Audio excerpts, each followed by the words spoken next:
Ismaël tenait la clé entre ses doigts, comme s'il manipulait une relique. Lourde, dorée, finement gravée d'un A majuscule, elle brillait d'un éclat ancien presque noble. Le papier ivoire qui l'accompagnait ne portait qu'une phrase. « La maison A t'atteint. Entre et tout changera. Aucune signature, aucun timbre postal. » Juste cette enveloppe apparut un matin sur le pas de sa porte à Casablanca, comme tombée d'un autre monde.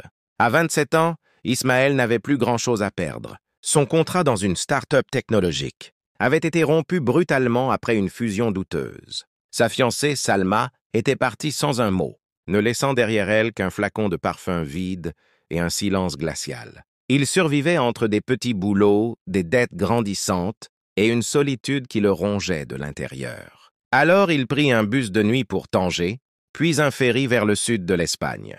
L'adresse indiquée au dos du papier était encore plus énigmatique. Calomesset, route de la mer, sans nom. Après des heures de marche le long d'un sentier côtier abandonné, Ismaël aperçut enfin la silhouette de la maison. Elle trônait au sommet d'une falaise, entourée de pins tordus par le vent face à l'océan. Immense, blanche, immobile, comme figée dans le temps. Ses volets étaient ouverts, mais aucune lumière ne brillait. On aurait dit une maison vide. Ou pire, une maison qui attendait. Il sentit une sueur froide lui glisser dans le dos. C'est une blague. Une caméra cachée. Une secte peut-être? Murmura-t-il à lui-même. Mais ses jambes, elles, avançaient. La grille était ouverte. Un portail de fer forgé, orné du même A gravé sur la clé. Lorsqu'il inséra la clé dans la porte d'entrée, un déclic métallique retentit. Un souffle d'air s'échappa comme si la maison respirait. À l'intérieur, tout était d'un raffinement troublant. Parquet ancien ciré, fresque murale, lustre de cristal. Une odeur de bois ancien et de fleurs fanées flottait dans l'air. Et puis il vit le miroir, un immense miroir ovale accroché dans le hall face à l'entrée. Son reflet y semblait déformé, comme s'il ne montrait pas seulement son corps, mais une version de lui différente. Plus pâle, plus fatiguée, plus vieille, il cligna des yeux. L'image redevint normale. Une voix résonna alors dans le hall sans que personne n'apparaisse. « Bienvenue, Ismaël, tu as tourné la clé. Maintenant, la maison tourne en toi. » Il sursauta, chercha d'où venait la voix. Rien. Aucun haut-parleur. Aucune ombre. Il était seul. Mais il ne se sentit plus seul. Quelque chose ou quelqu'un l'observait. Et c'est là qu'il comprit. Il ne venait pas d'entrer dans une maison. Il venait de franchir une frontière. Le couloir semblait changer à chaque pas. Les murs s'étiraient, se resserraient. Comme si la maison respirait encore, vivante, mouvante. Ismaël marchait sans vraiment savoir où il allait, poussé par une intuition sourde. Il n'y avait aucun bruit, sinon le craquement feutré du parquet sous ses pieds. Puis, au détour d'un escalier en colimaçon, il la vit. Assise sur une méridienne en velours bordeaux, une femme l'attendait. Elle portait une robe noire fendue, qui révélait une jambe parfaitement dessinée. Un verre de vin rouge à la main, elle semblait sortie d'un film noir, incarnation vivante d'une époque décadente et oubliée. Ses yeux, ils étaient presque dorés, féroces et fascinants, comme ceux d'un félin. Elle le fixa, longuement, puis elle sourit. Un sourire lent, précis, sans chaleur. « Tu es enfin arrivé », dit-elle d'une voix basse et rauque. Ismaël s'arrêta net. « Vous m'attendiez » Elle posa le verre sans le quitter des yeux et se leva avec une lenteur étudiée. « Zina », c'est ainsi qu'elle se présenta. « Aucun nom de famille ?» Comme si elle n'en avait jamais eu besoin. « Chaque clé trouve son porteur », murmura-t-elle en s'approchant de lui. « Et chaque porteur trouve la maison, ou la maison le trouve. » Elle se tenait à présent si proche que son parfum, un mélange de musc, de miel et d'un fond métallique presque imperceptible, lui montait à la tête. « Vous travaillez ici ?» demanda-t-il maladroitement. Elle rit, un rire sans joie, sans âge. « Je suis ici depuis bien plus longtemps que toi. Mais personne ne travaille dans la maison A. On y joue, ou on y perd. » Elle lui tourna autour, lentement, comme une panthère évaluant sa proie. « Tu veux savoir pourquoi tu es là ?» Il hocha la tête sans un mot. « Parce que tu as été brisé au bon moment, et que tu crois encore que quelque chose peut te sauver. » Elle s'approcha de son oreille, souffla doucement. « Mais ici, on ne sauve rien, on révèle !» Un frisson glacial parcourut sa colonne. « Vous me menacez ?» osa-t-il. Elle recula légèrement, croisa les bras. « Moi, je suis ton premier avertissement. » Elle le regarda comme on regarde un homme déjà condamné. « Ne cherche pas à comprendre la maison. Cherche à survivre. » Puis elle disparut, littéralement, dans une alcôve que la lumière n'avait pas révélée, comme une ombre qui s'évapore dès qu'on la nomme. Ismaël resta seul au milieu du couloir, le cœur battant trop vite, les tempes moites. La maison A avait une voix. Elle avait un visage, et ce visage s'appelait Zina. La disparition de Zina laissa un vide étrange dans le couloir. L'air semblait s'être épaissi. Ismaël n'osait plus faire un pas. Pourtant, une sensation le tiraillait de l'intérieur, comme un fil invisible qui le poussait à avancer, malgré lui. Il ouvrit une porte au hasard. Elle grinça lentement, dévoilant une pièce obscure. C'était une sorte de galerie, longue, étouffante. Les murs, du sol au plafond, étaient tapissés de miroirs, mais pas des miroirs ordinaires. Dès qu'il entra, l'ambiance changea. Sa propre image se reflétait 1000 fois, déformée, diffractée, comme s'il entrait dans un labyrinthe de lui-même. Il s'avança lentement. Chacun de ses reflets bougeait avec lui, mais pas tous au même rythme. Certains semblaient légèrement en retard. D'autres semblaient agir sans lui. Il s'arrêta net. Dans un miroir à sa droite, son reflet souriait. Lui, pourtant, ne souriait pas. Il recula, terrifié. Dans le miroir d'en face, il vit une scène qu'il n'avait pas vécue ici. Un salon, une femme. Des valises. Salma, souffla-t-il. C'était elle. Sa fiancée. Il la voyait, dans ce miroir, en train de partir, les yeux pleins de larmes. Elle ne le regardait même pas. Elle parlait à voix basse, mais aucun son ne sortait. Puis un autre miroir à gauche s'éclaira. Une chambre d'enfant. Une voix qui cria. Une main qui frappait. Il se vit enfant, recroquevillé sous une table, pleurant en silence. Il n'avait pas revu cette scène depuis 20 ans. Il l'avait enfouie, oubliée, ou cru oubliée. Il se mit à trembler. « Les miroirs ne mentent pas », dit une voix derrière lui. Il se retourna. Zina était là, encore, immobile. La maison ne te punit pas. Elle te montre. À toi de choisir ce que tu fais de ce que tu vois. Ismaël vacilla. « Pourquoi me montrer tout ça ? Parce que tu n'es pas venu ici pour fuir, Ismaël. Tu es venu pour faire face. » Elle s'approcha d'un des miroirs et y glissa sa main. La surface se mit à onduler comme de l'eau. Tous les miroirs ne sont pas faits pour se regarder. Certains sont des portes. Mais toutes les portes ont un prix. Il voulut poser une main sur l'un d'eux, mais Zina le retint brusquement. « Pas encore, pas toi, pas maintenant. » Il la fixa déboussolé. « Et vous, que voyez-vous dans les miroirs ?» osa-t-il. Zina sourit tristement pour la première fois. « Moi? Rien. La maison m'a volé mon reflet il y a longtemps. » Puis elle disparut de nouveau, ne laissant derrière elle qu'un écho. « Les vérités que tu caches sont celles qui te détruiront si tu les refuses. » Ismaël ressortit de la galerie hagard, le cœur martelé de souvenirs et de peur. Il comprenait enfin. La maison A ne voulait pas qu'il s'installe. Elle voulait qu'il se révèle. La nuit tomba sur la maison A sans prévenir. Aucune fenêtre ne permettait de voir l'extérieur. Il n'y avait pas de lune, pas d'étoiles. Juste cette obscurité liquide, lourde, que seules quelques lampes d'appoint tentaient vainement d'éclairer. Ismaël errait dans un long couloir. Il n'arrivait plus à dormir. Depuis la galerie des miroirs, des souvenirs se mêlaient à ses rêves. Confuse, violence, vivant. Puis il sentit un froid glacial s'infiltrer dans sa nuque. Quelqu'un, ou quelque chose, le suivait. Il se retourna. Personne. Mais une voix murmura son prénom, très bas, comme un souffle d'outre-tombe. « Ismaël !» Il reconnut cette voix immédiatement. Son cœur s'arrêta. « Yasmine !» Elle apparut devant lui, vêtue de blanc, les pieds nus, les cheveux en cascade. Exactement comme le jour où elle était partie. Non, exactement comme le jour où il l'avait laissée tomber. « Tu m'as oublié !» dit-elle simplement, les yeux humides. « Tu m'as effacé de ta mémoire !» Mais la maison, elle, n'oublie rien. Ismaël recula, les lèvres tremblantes. « Tu n'étais pas censé... Tu ne peux pas être là. Tu crois que les morts restent là où tu les as enterrés ?» répondit-elle. Car oui, Yasmine était morte. Une overdose.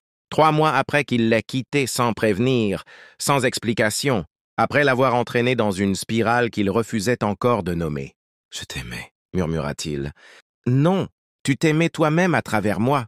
Et quand j'ai commencé à me briser, tu n'as pas supporté de regarder. » Elle s'approcha, et sa main glacée toucha son torse. Ismaël sentit une douleur sourde, comme un coup direct dans son cœur. Puis elle s'effaça, dissoute dans un souffle. Mais une autre silhouette l'attendait déjà au bout du couloir. Différente, plus vivante, plus récente. Donia. Son regard était plein de feu et de rancune. Elle, il ne l'avait pas perdue à cause d'un drame, mais à cause d'un choix, une infidélité. une trahison. Un jeu dangereux mené par orgueil. Dounia, sa complice, sa lumière. Qui l'avait blessé par pur égoïsme. « Tu m'as menti avec le sourire, » dit-elle, les bras croisés. « Tu faisais de moi un trophée, pas une femme. » Il voulut s'excuser, dire qu'il était jeune, qu'il ne savait pas. Mais la maison A ne permettait pas les excuses faciles. « Tu veux qu'on te pardonne, Ismaël ?» dit-elle en s'approchant. « Commence par te regarder en face. » Et soudain, les murs du couloir s'ouvrirent. Des dizaines de silhouettes apparurent, dans la pénombre, toutes floues, toutes familières. Des visages qu'il avait blessés, trompés, oubliés. La maison A les avait appelés. Et maintenant, il le jugeait. « Assez !» cria-t-il, les mains sur les oreilles. Mais les voix continuaient, murmurantes, inlassables. « Lâche, fouillard, tu mens même à toi-même. Tu veux changer, mais tu n'as jamais payé. » Ismaël tomba à genoux, haletant, les larmes aux yeux. Puis, le silence, et une voix familière, celle de Zina. « Tu pensais que la maison t'offrirait des réponses, mais elle n'offre rien. Elle réclame, et elle vient de réclamer ton passé. » Il se releva lentement, brisé, mais un peu plus lucide. Les ombres avaient parlé. Maintenant, il devait choisir, fuir encore, ou rester et affronter. Le lendemain, un vent glacial soufflait dans les couloirs de la maison A. Ismaël, vidé par la nuit, se réfugia dans une salle qu'il n'avait encore jamais osé ouvrir. Une bibliothèque, immense, silencieuse, poussiéreuse. Des étagères atteignaient le plafond, remplies de livres aux couvertures de cuir fané, sans titre visible. Un feu mourant crépitait dans une cheminée de marbre noir. La pièce semblait figée dans le temps. Il s'approcha, les doigts glissant sur les dos des livres. Puis ses yeux tombèrent sur un carnet, posé seul sur une table basse. Reliure de cuir rouge foncé, fermeture par un lien de corde effiloché. Il n'avait pas de titre, mais sur la première page, une phrase, écrite à la main.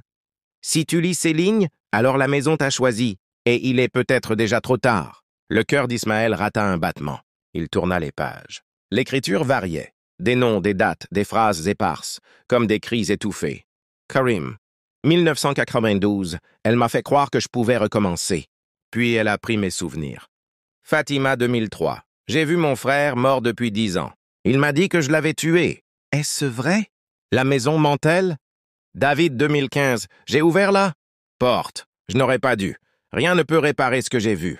Chaque entrée portait la marque d'une descente. Une lente glissade vers la folie, la solitude ou l'effacement. Puis il tomba sur une page incomplète, la dernière. Elle était datée de quelques mois seulement. AB, 2024, Zina m'a prévenu. Trop tard. Je pensais que je pouvais l'aimer, mais elle ne peut plus aimer. Elle appartient à la maison maintenant. Et bientôt? Moi aussi. Ismaël sentit un frisson dans la nuque. Zina. Elle avait connu d'autres, et certains l'avaient aimée. Était-elle une survivante? Une prisonnière? Une pièce de la maison elle-même? Il releva les yeux et vit que le carnet avait changé. Sur la page blanche suivante, une nouvelle ligne venait d'apparaître, à l'encre noire encore humide. Ismaël, 2025. Il croit encore qu'il peut s'en sortir. Il ne sait pas que le cycle a déjà commencé. Il recula choqué.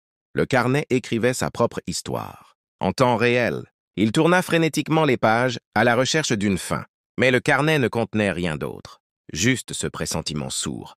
Il n'était pas un invité. Il n'était même pas le premier. Il était un énième chapitre. Et peut-être que la seule issue était d'écrire une fin différente. Il referma le carnet, lentement, les doigts tremblants.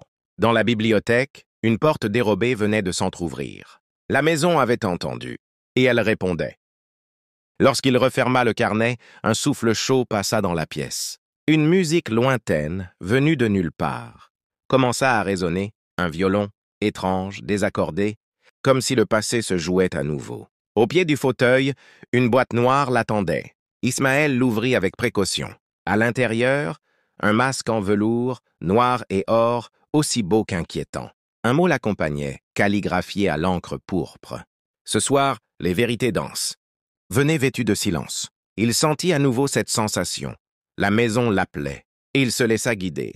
Un escalier qu'il n'avait jamais vu descendait vers une salle aux dimensions impossibles, éclairée par des centaines de bougies suspendues dans les airs. Des colonnes de marbre, des rideaux rouges, des miroirs partout.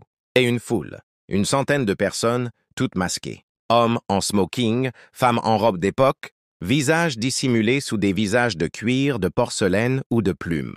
Aucune parole. Juste des regards, des gestes élégants, des rires étouffés. Ismaël avança lentement, masqué lui aussi. Et pourtant, il se sentait nu. Chaque regard qu'il croisait semblait lire en lui. Puis il la vit. Zina, masquée d'un loup noir orné d'un serpent doré dans une robe écarlate. Elle dansait avec un inconnu masqué. Elle le regarda, longuement, et lui tourna le dos. Il continua d'errer parmi les convives. Et c'est là qu'il aperçut les premiers visages familiers. Au coin d'un miroir, il vit Yasmine, vêtue d'une robe blanche immaculée, masquée d'un masque de deuil. Elle ne le regardait pas. Elle dansait seule, les pieds ne touchant presque pas le sol. Plus loin, Dounia, figée, accrochée au bras d'un homme sans bouche. Puis d'autres, des silhouettes qu'il croyait oubliées. Un ancien ami qu'il avait trahi pour gravir les échelons. Une voisine dont il avait ignoré l'appel à l'aide. Un vieil oncle qu'il n'avait jamais revu après une dispute stupide. Tous là, tous masqués, tous prisonniers d'une valse éternelle. Il voulut crier, mais aucun son ne sortit de sa bouche. Il arracha son masque. Le bal s'arrêta net. Les invités se figèrent. Tous tournèrent leur visage vers lui, lentement. Et il comprit. Il était le seul à ne pas avoir encore choisi son rôle. Zina s'approcha. Elle seule bougeait encore. Elle lui tendit un masque blanc, vierge. « Tu crois que tu peux encore rester spectateur? Ici, chacun porte un mensonge. Le tien n'est encore à écrire. » Il regarda autour de lui. Et pour la première fois, il comprit ce qu'était ce bal. Un théâtre cruel où chacun rejouait éternellement sa faute. « Comment sortir de ça ?» murmura-t-il. Zina le regarda tristement. « Personne ne sort. On change seulement de masque. » Puis elle disparut dans la foule qui recommença lentement à danser comme si rien ne s'était passé. Ismaël resta seul, masque à la main. Et une pensée le frappa de plein fouet. Et si la maison n'était pas un piège? Et si c'était un purgatoire? Depuis le bal, quelque chose avait changé en lui. Ismaël errait dans la maison A comme un somnambule. Les couloirs semblaient plus familiers, comme s'ils répondaient désormais à sa présence. Les portes s'ouvraient avant qu'il ne les touche. Les horloges cessaient de fonctionner à son passage. Le bois des murs craquait parfois, comme s'il respirait avec lui. Il se réveillait chaque nuit à la même heure, 3h33, toujours en sueur, toujours avec le même rêve, un miroir sans reflet, un escalier sans fin, et au sommet, Zina qui lui tendait la main, puis disparaissait. Il croyait devenir fou, mais il ne fuyait plus. Quelque chose en lui refusait de partir. Il s'observait longuement dans les miroirs désormais. Parfois, son reflet semblait bouger un instant après lui. D'autres fois, il ne souriait pas quand lui souriait. Et ce matin-là, dans la salle des vitraux, il vit pour la première fois ses yeux changer. Ils étaient devenus plus sombres, plus profonds, comme ceux de Zina. Il entendait aussi des voix, très basses, murmurantes. Des phrases à peine audibles. « Tu es presque prêt. Elle t'a choisi. Rejoins le cycle. » Et il ne résistait plus à ces murmures. Il les attendait. Un soir, Zina réapparut. Elle portait une robe d'encre, fluide, comme un cauchemar liquide. Elle le trouva seul, dans l'ancienne salle de bal. « Tu changes » dit-elle doucement. « C'est toi qui me changes » répondit-il. Elle s'approcha, caressa sa joue. « Non, la maison te révèle. Je ne fais qu'ouvrir les portes. »« Tu m'utilises » Elle le fixa longuement. « Je t'initie. Ce n'est pas la même chose. » Il voulait la repousser. Il voulait la haïr. Mais il était attiré. Irrésistiblement. Leur baiser fut comme une fusion, une morsure, un pacte. Et à ce moment-là, il sut qu'il ne pourrait plus revenir en arrière. Les jours suivants, son corps changea. Son sommeil n'était plus sommeil, mais des transes. Il comprenait les murmures, il sentait les murs respirer, et parfois, il pouvait les faire bouger. Il entendait les pensées de certains visiteurs récents. Et surtout, il ne ressentait plus la culpabilité. Ni pour Yasmine, ni pour Dounia, ni pour personne. Il devenait un autre. Il devenait un prolongement de la maison. Et Zina, qui le regardait sans jamais sourire, lui dit enfin ce qu'il redoutait. « Tu n'es plus un invité, Ismaël. Tu es en train de devenir une partie du mobilier. » Il se releva tremblant. « Et toi, depuis combien de temps ?» Elle ne répondit pas. Mais il comprit. Elle n'était pas un guide, ni une amante. Elle était la précédente transformation, le fruit d'un cycle. Et maintenant, il était le prochain. La maison A ne libérait personne. Elle absorbait. Et un jour, ceux qu'elle dévorait finissaient par l'aimer. Cette nuit-là, alors que la maison semblait dormir, Ismaël sentit un appel plus fort que jamais. Un souffle glacé, une vibration sourde qui montait des fondations mêmes. Son corps, déjà marqué par la transformation, obéit sans qu'il puisse lutter. Il trouva une porte qu'il n'avait jamais remarquée auparavant. Petite, discrète, ornée d'un symbole ancien, un cercle barré d'une croix. L'étage interdit. La clé qu'il portait vibra dans sa poche, comme si elle reconnaissait la porte. Avec une hésitation mêlée d'effroi, il inséra la clé. Un déclic sourd retentit, et la porte s'ouvrit sur un escalier en colimaçon descendant dans les ténèbres. Une odeur de terre humide, de poussière et de secrets oubliés s'échappa. Il descendit. L'étage était une vaste crypte. Les murs, tapissés de pierres noires, renvoyaient une lumière spectrale, presque vivante. Au centre, une immense salle circulaire s'ouvrait, éclairée par un puits de lumière lunaire, irréel. Au sol, des centaines de noms étaient gravés, certains à moitié effacés, d'autres encore frais. Ismaël lut quelques-uns, les doigts tremblants. Karim, Fatima, David, Yasmin, Dunya, tous les noms des anciens prisonniers de la maison. À chaque nom, une histoire, une âme piégée, un cœur brisé, une destinée brisée. Soudain, une voix s'éleva, grave, profonde, sans forme visible. Bienvenue dans la vérité, Ismaël. La maison A n'est pas un lieu. C'est un piège. Un piège pour ceux qui fuient, pour ceux qui ont perdu leur chemin. Elle recueille les âmes brisées, les enferme dans un cycle sans fin. Ismaël regarda autour de lui, cherchant la source de cette voix. Pourquoi moi? Pourquoi m'avoir choisi?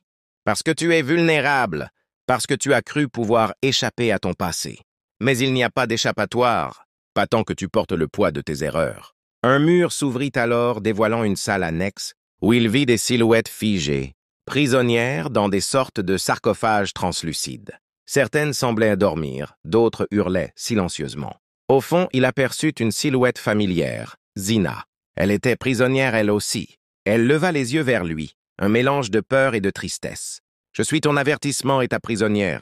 Je suis la preuve vivante que personne ne sort d'ici libre. » Ismaël sentit un vertige. Il comprenait que la maison n'était pas seulement un piège extérieur, mais une cage pour l'âme. Il y eut un dernier murmure, presque un souffle. « Tu peux choisir. Rester et devenir comme nous, ou fuir et mourir dehors sans jamais avoir été vraiment libre. » Ismaël sentit le poids de la décision peser sur ses épaules. Il n'était plus question de savoir s'il voulait changer. Il devait choisir. Ou mourir? Le silence pesant de la crypte fut soudain rompu par un souffle lourd, presque animal. Ismaël sentit une présence, invisible mais palpable, glisser autour de lui. La voix revint, plus proche, plus menaçante. « Le serpent te tend la main. Un pouvoir immense t'attend. Mais pour l'obtenir, il faudra sacrifier ce que tu as de plus cher, ta liberté. » Au centre de la salle circulaire, une dalle de pierre s'ouvrit lentement, révélant un coffret noir, sculpté d'un serpent entrelacé. Ismaël s'approcha, le cœur battant. À l'intérieur, une amulette en forme de serpent, aux yeux d'émeraude, semblait briller d'une lumière propre. Il tendit la main, mais une voix familière l'arrêta. Zina, libérée de son sarcophage, s'avança. « Cette amulette est la clé du pouvoir de la maison. Celui qui la porte ne meurt jamais vraiment, mais il devient l'éternel gardien, prisonnier et geôlier. Je ne veux pas devenir comme toi, » murmura-t-il. Elle posa une main sur son épaule, lourde de vérité. « Tu n'as pas le choix. La maison ne libère pas ses enfants. Tu dois choisir, contrôler le cycle ou en être la proie. » Un éclair de détermination traversa les yeux d'Ismaël. Il ferma les yeux, prit une profonde inspiration, puis saisit l'amulette. Une douleur brûlante envahit son corps, comme si des milliers de serpents invisibles s'insinuaient en lui. Sa vision se troubla, les murs se mirent à onduler, la maison a vibré à son rythme. Il sentit une force obscure grandir en lui, puissante, insatiable. Zina s'éloigna, un sourire à la fois triste et fier. « Le pacte est scellé. Tu es désormais l'un des nôtres. » Dans les ténèbres, Ismaël sentit un rire s'échapper de ses lèvres. Ce n'était plus le sien. Il était à la fois libre et prisonnier, maître et esclave, le gardien du cycle. L'amulette brillait au creux de sa paume, brûlante, pulsante. La puissance qui s'y déversait en lui l'enivrait et le paralysait à la fois. Ismaël sentait le poids du pacte, la lourdeur du serpent qui s'enroulait autour de son âme. Mais dans le fond de son esprit, une voix résistait, sa voix, la part d'humanité qui refusait de disparaître. Dans la salle des miroirs, il se tenait face à une armée de reflets. Chacun lui renvoyait une facette de sa vie. Ses erreurs, ses peurs, ses trahisons, mais aussi ses rares moments de lumière et d'amour. Il leva la main. Les miroirs vibrèrent, s'animent comme des vagues. Une à une, les images se mirent à se fissurer. Non, ce n'est pas moi. Je ne suis pas prisonnier de ce cycle. Les fragments de verre tombèrent au sol, en pluie scintillante, et avec eux, les voix se turent. Un souffle parcourut la pièce. Zina apparut, son masque tombé, révélant un visage fatigué, humain. « Tu jouais avec le feu, Ismaël? La maison ne pardonne pas. »« Je ne cherche pas le pardon, » répondit-il, le regard dur. « Je cherche la liberté. » Il se précipita vers le grand miroir central, celui où tout avait commencé. Son reflet y était absent. Une silhouette noire s'y mouvait, menaçante. « Je t'affronte, toi? Le miroir de mon âme. » Le combat fut violent. Des éclats de verre volèrent, des cris silencieux résonnèrent. Ismaël affronta ses doutes, sa colère, ses remords, ses blessures les plus profondes. Puis vint le silence. Le miroir se brisa entièrement, dévoilant une lumière pure, aveuglante. Ismaël tomba à genoux, haletant, libre. La maison A trembla, se fissura, puis se dissipa lentement, comme un rêve qui s'évanouit à l'aube. Dans ses mains, il ne restait que la clé dorée, le symbole de son choix. Il comprit enfin que la liberté ne vient pas du pouvoir, ni de la fuite, mais du courage d'affronter ce qu'on est réellement. Dehors, le soleil perçait l'horizon. Ismaël ouvrit la porte de la maison une dernière fois. Il tourna la clé dans la serrure, mais cette fois, c'était pour sortir.